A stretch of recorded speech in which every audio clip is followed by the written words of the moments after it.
It's the law, and don't ask me why.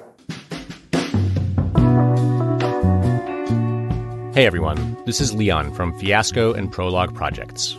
On this week's episode of 5 to 4, Peter, Rhiannon, and Michael are joined by civil rights attorney Hannah Mullen to talk about the upcoming Supreme Court term.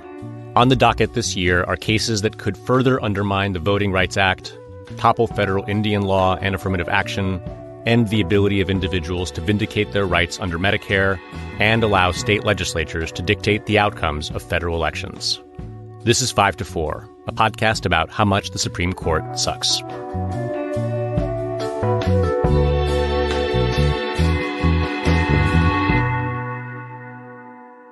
Welcome to 5 to 4, where we dissect and analyze the Supreme Court cases that have left our rights dark and murky, like the water in Jackson, Mississippi.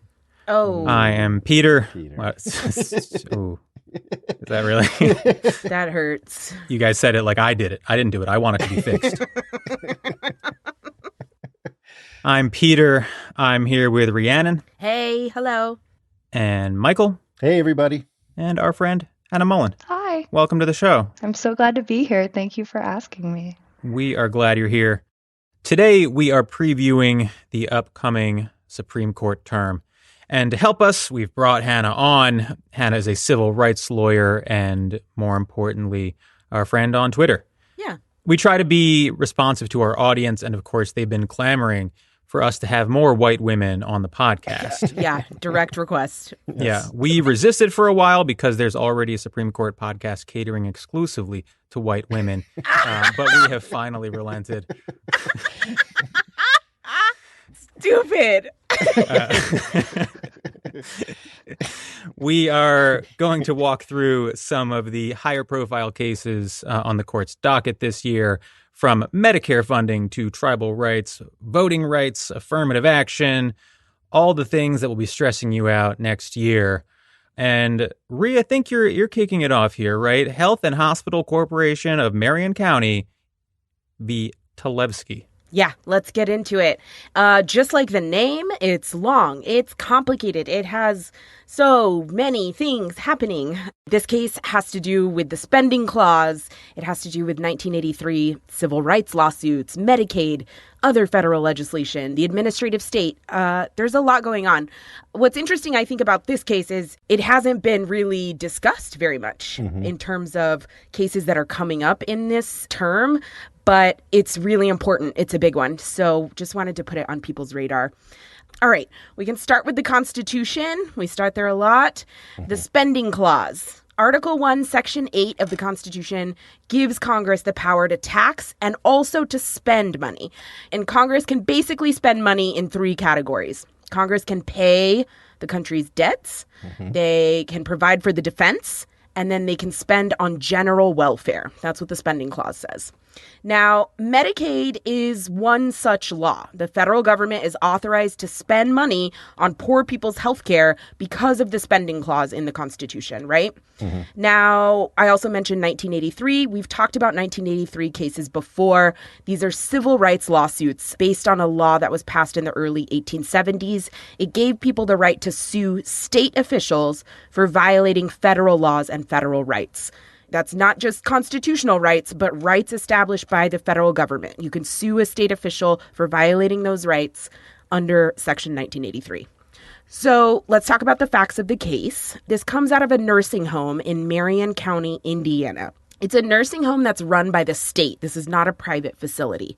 So Georgie Talevski lived at this nursing home, and he had dementia. This facility gave him basically a bevy of unnecessary medication just to sedate him, to restrain him all the time. And then they also transferred Mr. Talevski to another facility far from his family without any notice. They didn't tell anybody and they didn't get their consent.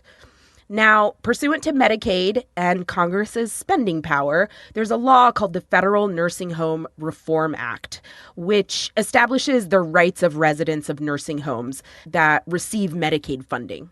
So FNHRA, the Federal Nursing Home Reform Act, says that you can't give unnecessary or dangerous medication to nursing home residents just like as a consequence or just for convenience. And it also says that nursing home residents can't be moved to different facilities without notice and without using the proper procedure mandated by law. So Mr. Talevsky actually passed away, and his family sued on his behalf through his estate, saying, look, you clearly violated the FNHRA. You violated Mr. Talevsky's rights that these federal laws establish. So you, as the state provider, we can sue you under 1983. State official violating rights under federal law, right? Mm-hmm. So what is really sort of ominous and deeply concerning about the case is what the state of Indiana is arguing here. They're arguing that actually there is no cause of action, no option to sue under 1983 because of two things. First, they say the FNHRA, that federal law that establishes rights for nursing home residents, yes, that statute establishes rights according to Indiana, but those aren't really the federal rights that are protected by 1983. And second, which is an even broader kind of argument, the state of Indiana is saying that actually 1983 can't be used to secure rights under spending clause statutes at all. So remember, this is Medicaid. This is a big federal law that is passed because Congress has the power to spend for the general welfare, right? The state of Indiana here is saying any law that's passed under that spending power, these laws that establish poor people's rights across a plethora of social welfare issues, Indiana's saying there's no private individual right to sue us when we violate those laws. So, implications here are pretty bleak. When your rights to Medicaid funds are violated by the state, you have no remedy under Indiana's argument here. If 1983 causes of action are not available under congressional spending programs, to the extent that we even have a social safety net in this country, that's it, right? That's how people sue when these kinds of rights are violated. Mm-hmm. So big implications about not just Medicaid, but any statutes that establish people's rights that are passed pursuant to the spending clause. Hannah, I'd love to hear your input. I don't know how much I know about it. I know I have a lot of feelings about it. Okay, yes, we like those too. I'm in danger of going on and on. My outline for this case is 3 pages single-spaced, but outline loosely. Yeah, the paragraphs I wrote in prose about this case are 3 pages, but it's. I think it's hard to overstate on sort of first cut explanation how surface level bananas the argument is here. Just when you sort of walk through the statutory text at issue, right? Section 1983 provides a cause of action against any person who under color of law deprives another of any, direct quote, rights, privileges, or immunities secured by the Constitution and, in brackets, federal laws. Right. So if a state actor violates your rights that are secured by a federal law, Section 1983 is your cause of action. Right. End of story. That's it. Right. End of story. Right. That's should be pretty straight up and down if we're all textualists now. Right. And the Federal Nursing Home Reform Act actually uses the word rights in the text. Yes. That's directly at issue. The right to be free from any physical or chemical restraints. Transfer and discharge rights. So the right not to be transferred involuntarily. So that seems open and shut. It should be pretty simple to match up rights secured by a federal law and the rights in the Federal Nursing Home Reform Act. And the way that the state of Indiana basically tries to get around the very broad and apparently on point text of Section 1983 is, again, an argument that sounds really, really wacky on like first, second, third, fourth, 10th glance, which is that at the time that Section 1983 was passed in the 1870s, Indiana's claim, which is very hotly disputed in the briefs and should not be taken at face value, Indiana's claim is that, well, under the common law rule at the time, as applied to contract law, right, third-party beneficiaries, so that's people who are not parties to a contract, but somebody else who is getting the benefit of that contractual relationship. If the contract was breached by one of the parties, that third party, non-party to the contract, couldn't sue to enforce the contract. And so that's sort of the lead argument in the brief, leading to the question, what does that have anything to do with the federal cause of action, Section 1983? Exactly. Well, this is the primary strategy of conservatives right now. It's just like you go back in time until you find some bullshit reason in like historical legal analysis, Right. why their position might be correct, and then you stop there. Well, it's not just conservatives now, right? Like this has been, and the way they hook that contract law discussion into supposed relevance into the interpretation of 1983 and spending clause statutes is that the court for a while has held up contract law as quote unquote analogous to spending clause legislation. The idea being that when the federal government gets a state to agree to some sort of condition in order to receive federal funds, that's kind of like a contract. The state and the federal government are agreeing to something and the federal government is giving them money. So principles like notice and, things not being too coercive that we find in contract law that should apply there. Where does that land you vis-a-vis individual constitutional rights? Yeah. Right. Or rights that flow from constitutional rights? The argument is, well, I looked at this contracts hornbook from 1871 and it told me that third-party beneficiaries can't sue. So we should just assume, even though there is absolutely nothing in the text of Section 1983 and basically no indication that Congress actually was thinking about third-party beneficiaries, contract law, modern spending clause legislation wasn't even a thing yet. Right. And they're trying to import that supposed background principle into the interpretation of 1983. Yeah. I think it's worth emphasizing too, like whether or not analogizing spending clause, general welfare legislation to contracts has some merit in some contexts. Here, it is just an awful model for how this legislation was written, right? If Congress is outlining the rights of residents in these facilities, Right. that's clearly not like a third-party beneficiary model here, right? This is social legislation. This is designed to protect a class of American residents, right? Right. That's the whole thing here, right? Like these are the subjects of legislation that to protect them and casting them as sort of these ancillary players, Right. that are like, just receiving these benefits as like a side to this contract that's mainly between the federal and state governments. It's just totally nonsense. Right. Yeah. All right, next case.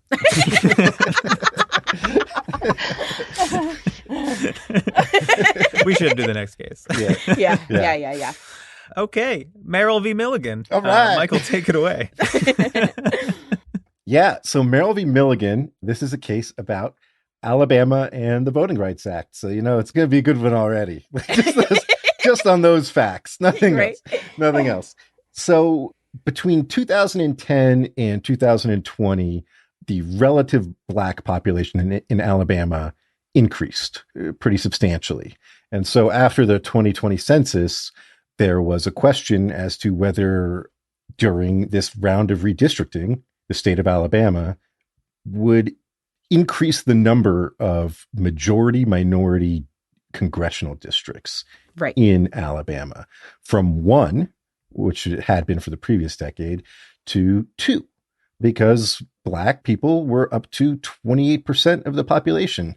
Now, the Voting Rights Act, Section 2 of the Voting Rights Act, has this protection. It protects against vote dilution, and it has been used in the context of racial gerrymandering to prevent a sufficiently large minority bloc from having its vote diluted by being packed into a very small number of districts or cracked amongst a large number of districts to the point where they have very little or no ability to affect who their representatives are. Right.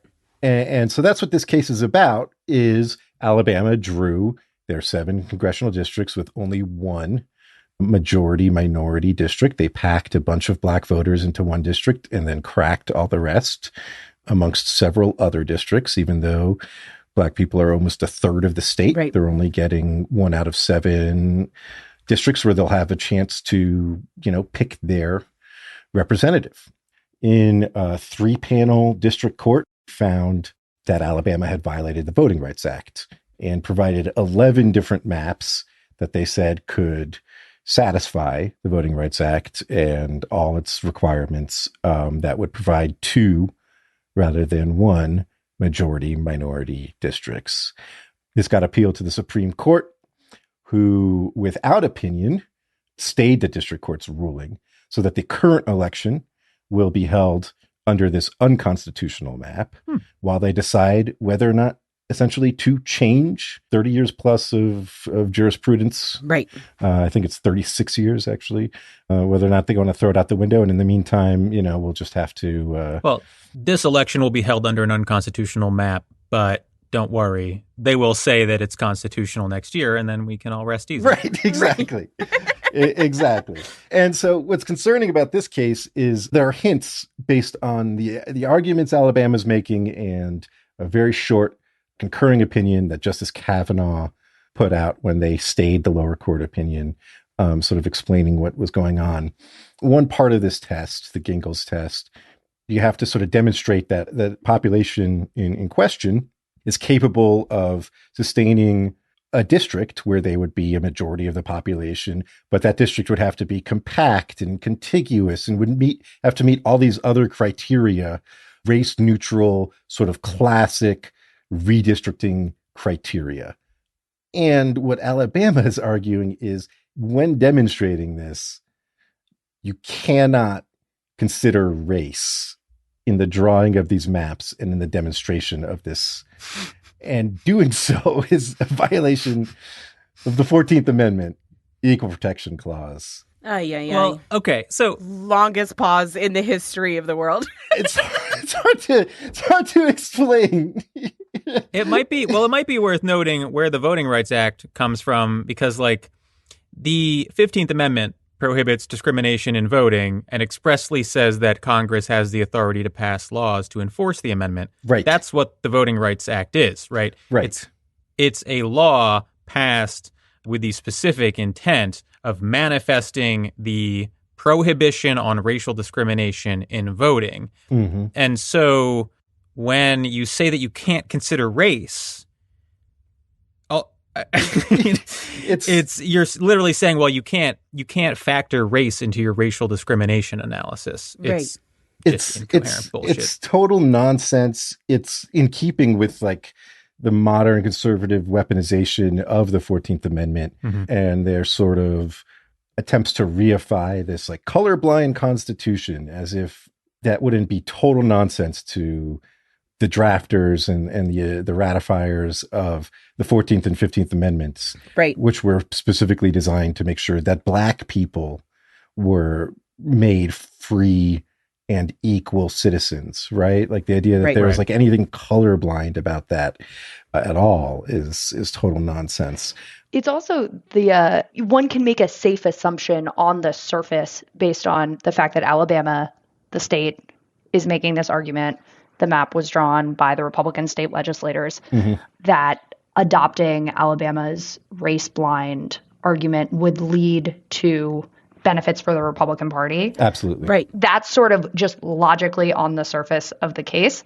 But there's actually a really interesting law review article by Nick Stephanopoulos, who's a law professor at Harvard, and Joe Chen, who's a political science professor at Michigan, that they published last year in the Yale Law Journal, just showing that, incredibly rigorously, using these cutting edge, randomly generated maps in a technique that's become common in the political gerrymandering context. But they describe it as the first time they apply that method to the racial gerrymandering context. And they just prove, yes, if you have to take race out of the analysis completely, and you can't think about ensuring that minority, which in the South means Black communities, have the ability to elect their preferred candidates, it would lead, especially in southern states, to significant drops in the ability of Black voters to elect their preferred candidates. So it would effectively further dilute the voting power of Black voters. Yeah. Well, that's a crazy coincidence. Yeah. Yeah. Who would guess? All right. Well, next case. That sucks. Anyway. Before we continue, and I think this is something to note, this is only one step in like a multi-step process that they're like objecting to the use of race in, first of all. And then on top of that, within this step, race is only one factor amongst many factors, right? That's being considered here. It's right. like whether these districts are contiguous and compact and keep together communities of interest and all this other stuff.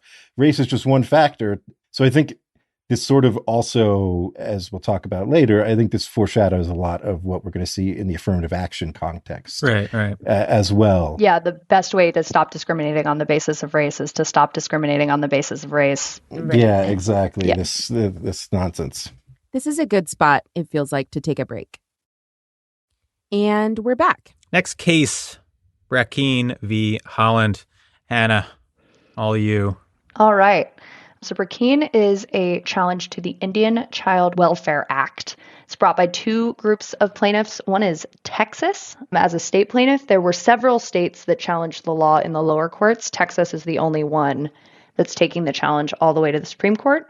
And then there are also 7 individuals, which are 3 non-Indian couples who tried to adopt Indian children, and then one of those Indian children's biological mothers who supports the adoption.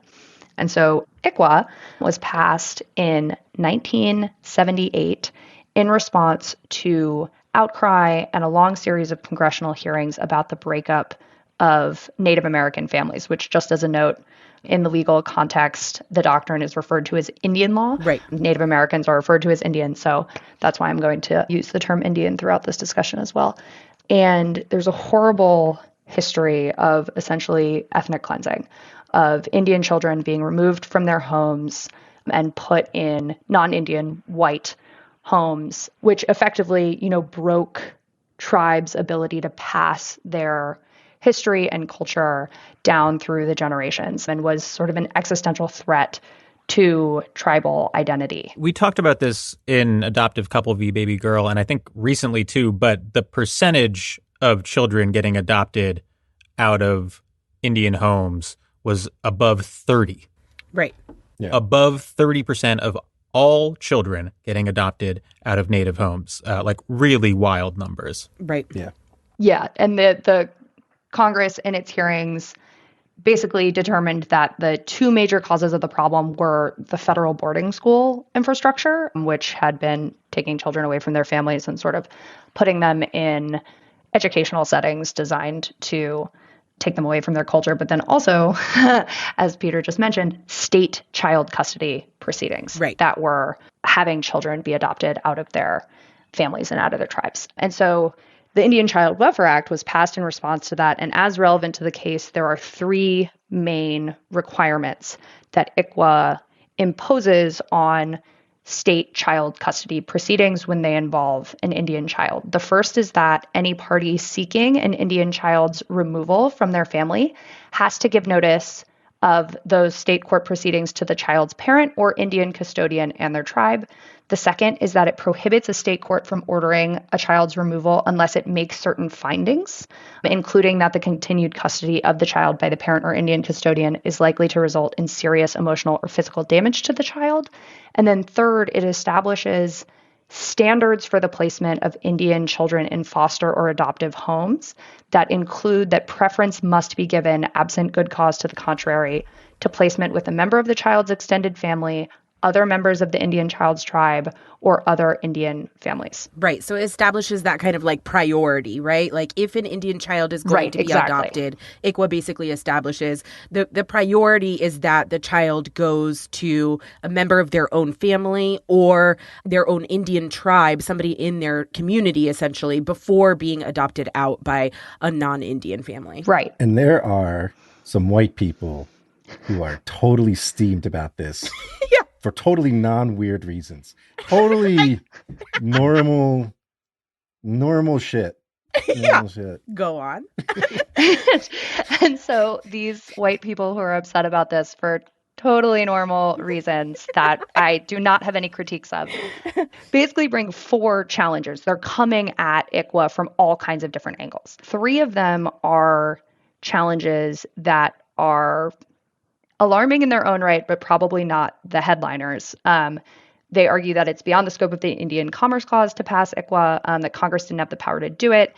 There's an anti-commandeering challenge for people who want to brush up on their Fed courts, that the standards improperly sort of co-opt state courts and state agencies. And then there's a non-delegation challenge because we have to drink every time there's a non-delegation challenge to a federal action, because I think it's now just in the checklist of things you have to bring. But those three challenges would decimate ICWA, but that's it. They're sort of hived off to the particulars of the law.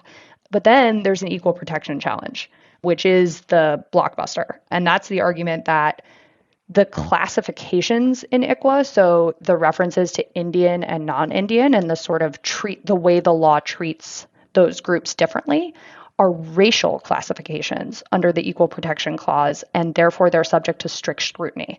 And that is an argument that if the court adopted it would basically blow up Indian law, because there's a centuries-old understanding dating back to literally before the Constitution itself that Indian tribes are political. They're separate sovereigns.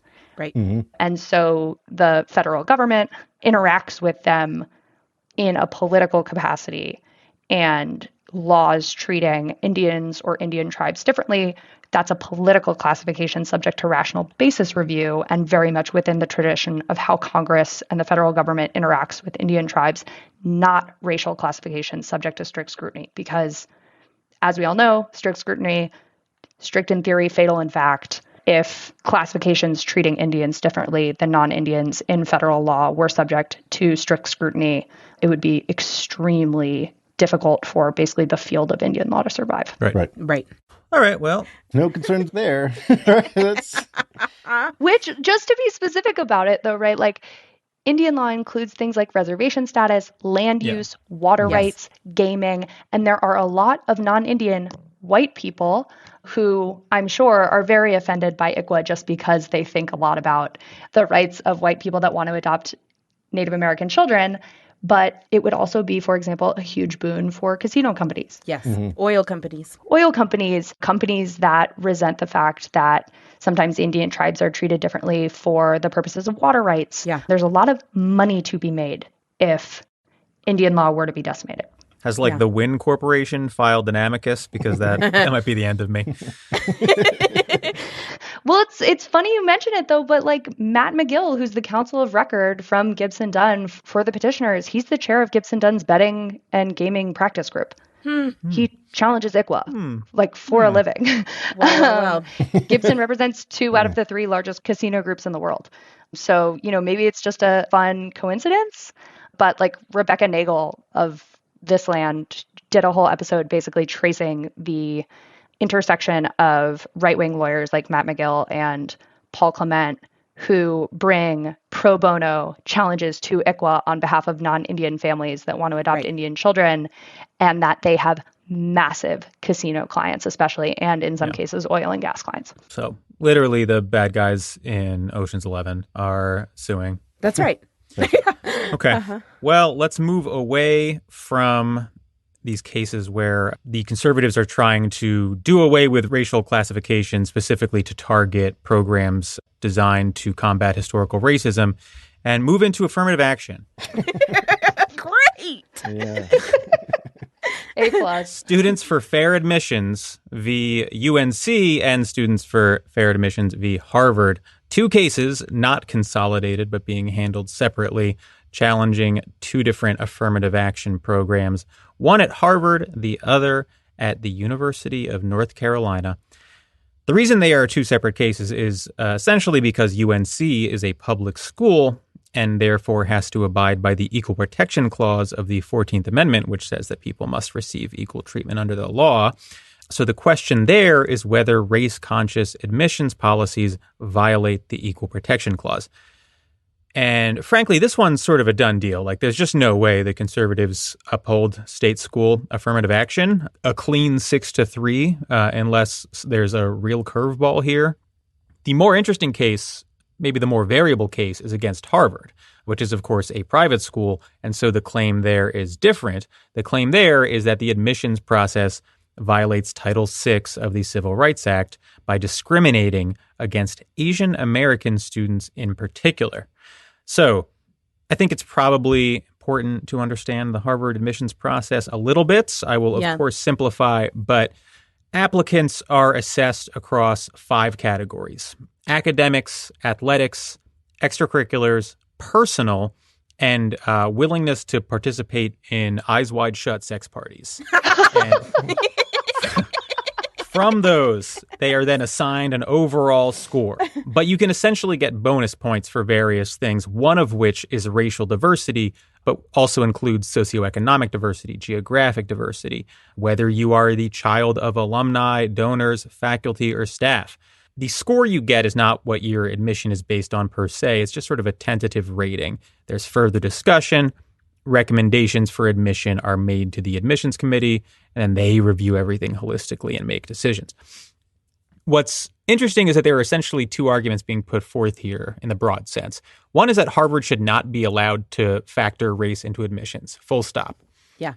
The other, though, is that their admissions process discriminates against Asian American applicants primarily because Asian American applicants score notably low in the personal category. That category includes things like essays, recommendations from teachers and guidance counselors. Without speaking to the merits of this claim, I just want to point out a little bit of irony here because this is a complete inversion of the traditional argument against affirmative action, right? Yeah, exactly. The conservative position has always been basically like, admissions need to be based on merit alone. So if black students have worse test scores and GPAs on average than white students, for example, so be it. Right. We must abide by the scores. Now those same people are saying, well, hey, wait, Asian American students are performing worse by this personal metric. So even though it's race neutral on its face, it must be discriminatory, which reveals, I think, that it's not unfairness that they care about per se. It's just their perception of what the natural hierarchies are and their desire to see those hierarchies replicated in school admissions. Yeah, exactly. Yeah. And we should say that, we're pretty sure on the results here. We're not in the business of predicting how Supreme Court cases come down usually, but the writing is on the wall for this one. Mm-hmm. Just in terms of, one of our very first episodes was Fisher v. Texas. And so there have even been recent cases in the Roberts court, right, that indicate that now that it's a 6-3 supermajority, they're done with affirmative action. Yeah. They're not. At least the race-conscious admissions are almost certainly done. Right. The swing votes aren't even there, right? Roberts is notoriously anti-affirmative action, so they don't even have him to try to pull to the left. Right. There's just really no chance. Mm-hmm. I just don't see a way where race-conscious admissions processes survive. Right. I think that's right. And finally... last but not least... this case. It's been a slog. Yeah. Moore v. Harper, independent state legislature. Let's go, Ree. Yeah. So it's really funny because in preparation for this episode, we all said that we weren't really going to talk about Moore v. Harper for very long, but there's just a lot to say. Yes. So, and each one of us said something distinct as what we wanted to contribute to this part of the discussion. So yeah, we're like, it's well covered. We'll probably have to do an episode on this, maybe even before the case. So we should go light. And then as we're outlining, we're like, well, and I want to say this about Moore v. Harper. I want to say real pissed about some things. So we'll see how we do. Keeping it brief. So we are planning a whole episode on it, but let's just jump in. Moore v. Harper. This is a North Carolina case out of North Carolina. And people might have heard of Moore v. Harper, not by name, but by, media talking about this independent state legislature theory. So that's the issue in Moore v. Harper. And I gotta say, independent state legislature theory is fucking wild. It is a fucking wild idea. So basically, what independent state legislature theory is that with regard to elections, the Constitution grants authority to state legislatures to design and implement federal elections how they see fit, right? So right now, there might be different rules in different states for what is needed to register to vote, the congressional districts that are drawn by the state legislature, on and on, et cetera. So your state legislature, according to the Constitution, is in charge of designing and implementing federal elections.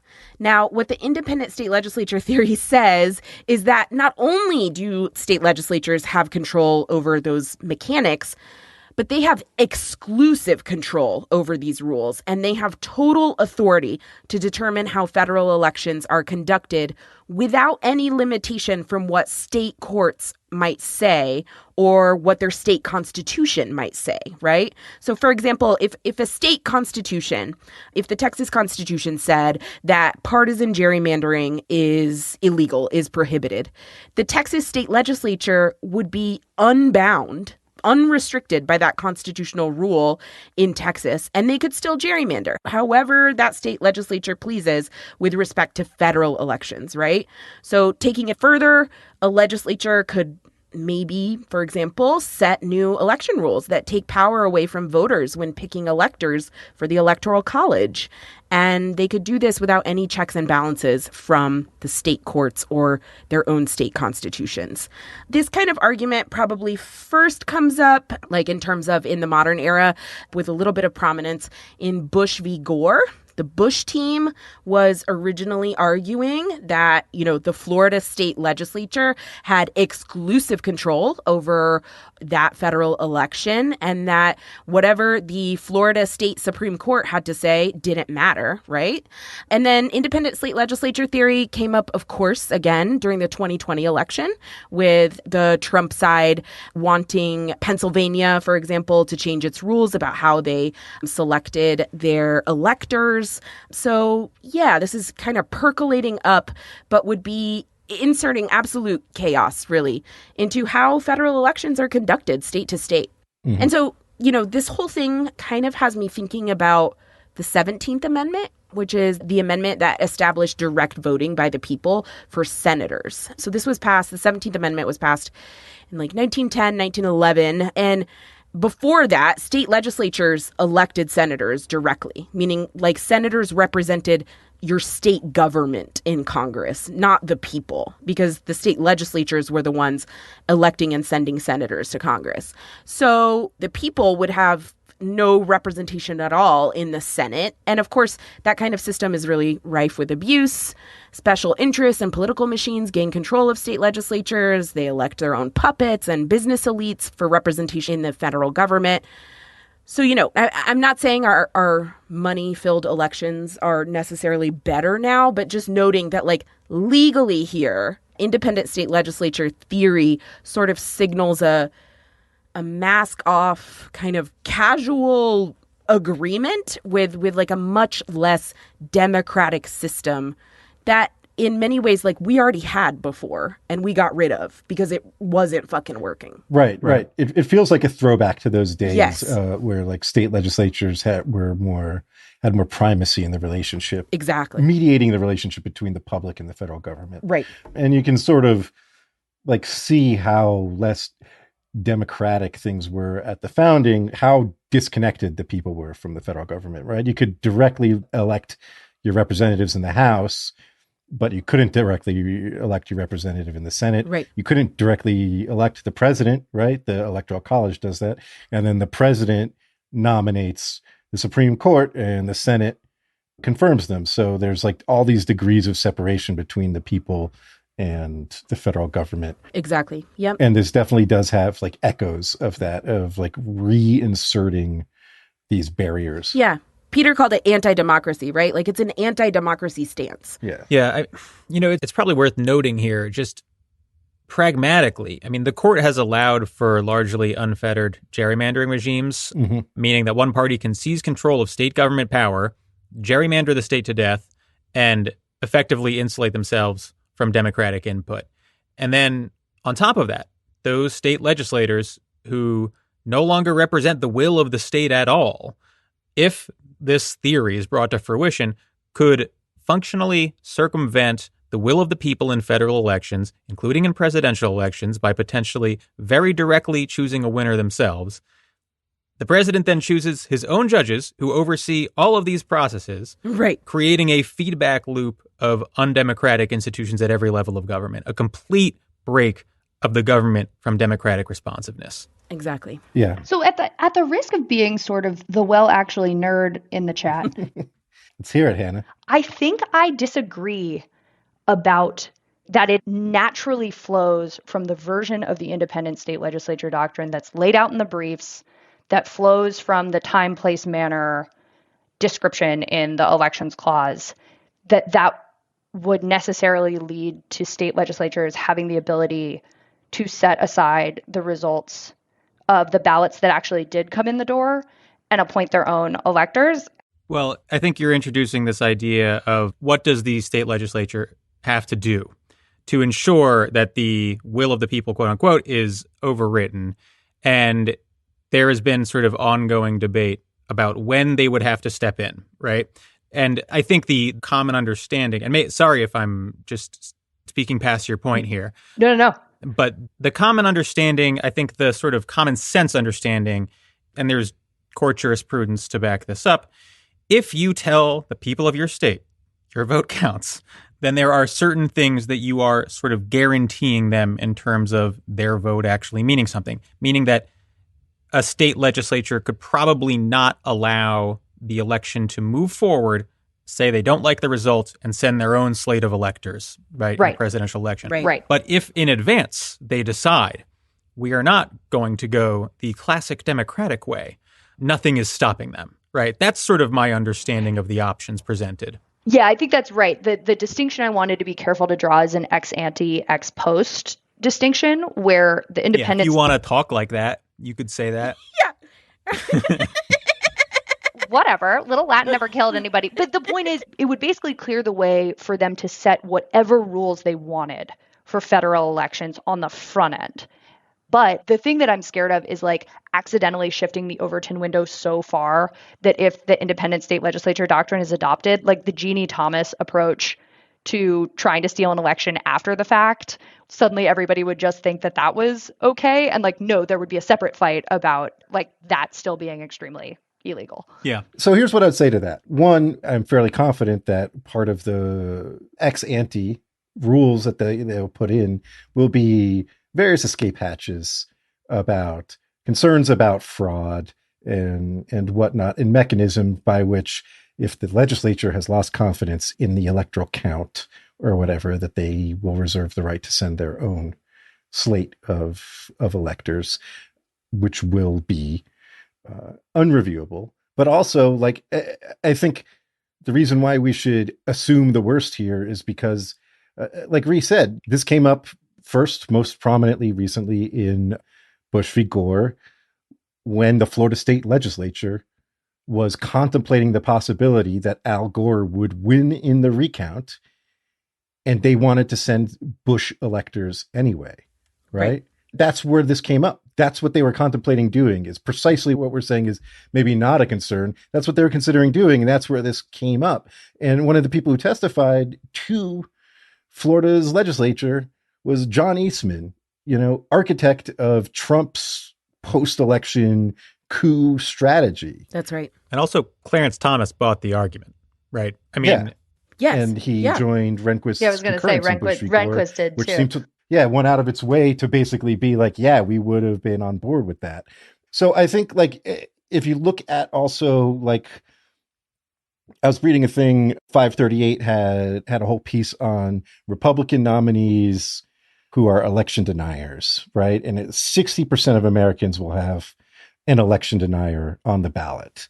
Yes. Something like nearly 40% or over 40% of Republican nominees either fully deny the results or partially deny the results of the 2020 election. And a good like 15 to 20% of them are just being super fucking weaselly and refusing to even answer questions. Right. So they have like 115, 120 Republican House members as heavy favorites to win their districts who are election deniers. Like, we have to be realistic about what the Republican Party is right now, what they would do with unfavorable results in the next election. And in that context, to what degree the Supreme Court is on board with the project, right? Like, are they going to be telling Republican Party to tap the brakes here, to slow down, to maybe have some pro-democracy heads reassert control? Or are they going to be putting on the green light and saying, fucking go wild? And that's my concern. The precise shape of what the next challenge will look like is almost impossible to predict. But whether or not the Supreme Court is down for the project is a big concern. Yeah. Yeah. I mean, it had 3 votes 20 years ago. Yeah. That feels scary enough, at least more or less. All right. That's all the cases that we decided to cover. Yeah. There are others that are real bad too. If you're like, these are interesting, but I want to learn more, you just wait. I'm sure we will be doing full episodes on every one of these in the next 15 months. Those hard lessons are coming. Yeah. Not seeing a surprise win coming on any of these, No. but You never know. Right. Clarence Thomas is old. It could happen. It could happen for us. Mm-hmm. That's true. That's true. The stress on the heart of having to hear Jenny at the breakfast table every morning. All right. So I guess we should talk about, like, big picture, what this upcoming term, like what the narratives surrounding it are going to be. We've seen, like, abortion and gun rights be dealt with. And now it seems like maybe the conservative legal movement is moving on to, like, quote unquote, lower priorities, some slightly less big ticket items. But, you know, it feels like we're about to just sort of jump right in where we left off. And I want to reset a little bit because in the summer of 2021, the dominant legal media narrative was the idea of the 333 court. Yeah. Term had been largely uneventful, and people wanted to explain it by claiming that there was like a strong, moderate block of Roberts, Kavanaugh, and Amy Coney Barrett. We did a whole episode about how dumb and wrong that framing was, and I think the good news is that it was so clearly wrong that no one is even trying to defend it anymore. Yeah. And yeah, the media narrative right. has just shifted completely. Right. We'll probably do an upcoming episode sort of updating the state of legal journalism. But the question moving forward is whether there's any sort of reckoning within legal media about why they got it so wrong and what it says about their understanding of the court as an institution. So it'll be interesting to see how they cover this term, whether they are like still looking for nuggets of hope that there is institutional legitimacy here, or whether they become pragmatic. Yeah, I think that's exactly right. You know, looking at all these cases, I don't want to say a lot. We've talked at length already in this episode, but looking at these cases and my impression for the next term, I just want to say when I look at this list, right, I see we talked 1, 2, 3, 4, 5 cases. I see 3 of the 5 as being involved in some way in racial justice. I kind of just want to make the point, right, that we think of and we are taught that the Supreme Court did cases about race. That was in the past, right? But the work of racial justice, at least through the courts, keeps on happening, is happening today, and that the project is contra what we're taught about it in school. The process today is about dismantling and getting rid of legal protections for minorities, whether that's voting, whether that is admissions into institutions of higher education, whether that's adoption. It's still happening, I guess, is my point. Right. That's absolutely right. Should we wrap? Let's wrap it. Anyone want to talk for 40 more minutes about Talevsky? Hannah Mullen, thanks for joining us. We appreciate your time. Yes, and your smarts. Thank you so much. Thank you so much. It was a joy. Thank you for having me.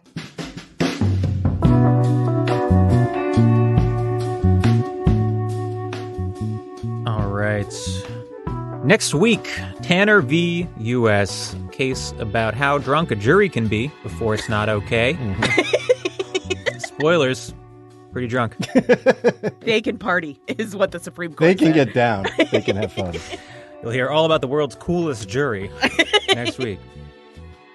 You can follow us on Twitter at 54pod and subscribe to our Patreon, patreon.com/54pod, all spelled out, to support us and get premium episodes, ad-free episodes, special events, access to our Slack, all sorts of shit. We'll see you next week. 5 to 4 is presented by Prologue Projects. Rachel Ward is our producer. Leon Nafok and Andrew Parsons provide editorial support. Our production manager is Persia Verlin, and our assistant producer is Arlene Arevalo. Our artwork is by Teddy Blanks at Chips NY, and our theme song is by Spatial Relations.